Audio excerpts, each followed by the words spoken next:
আপনি কি জানেন দুর্গাপূজার সময় হলুদ শাড়ি দিয়ে মোড়ানো কলা গাছটি কি?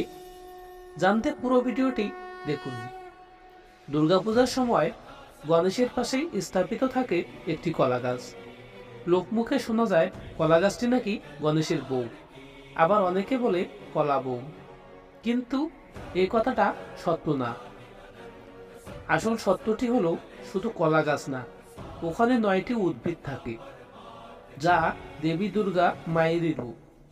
ওই কলা গাছের সাথে যে 9টি উদ্ভিদ থাকে তা হলো: 1 কলা গাছ, 2 কচু গাছ, 3 হলুদ গাছ, 4 জয়ন্তী, 5 বেল, 6 ডালিম গাছ, 7 অশোক গাছ, 8 মান গাছ, 9 ধান গাছ।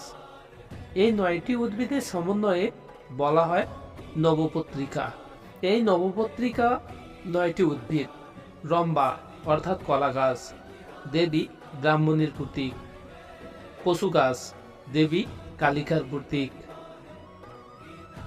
হরিদ্রা অর্থাৎ হলুদ, দেবী উমার প্রতীক; জয়ন্তী, দেবী কার্তিকার প্রতীক; বিল্লু অর্থাৎ বেল, দেবী শিবার প্রতীক; দারিম্বু অর্থাৎ ডালিম গাছ, দেবী রক্তদন্তিকার প্রতীক; অশোক, দেবী শোকরহিতার প্রতীক; মান গাছ, দেবী চামুণ্ডার প্রতীক; ধান গাছ, দেবী লক্ষ্মীর প্রতীক।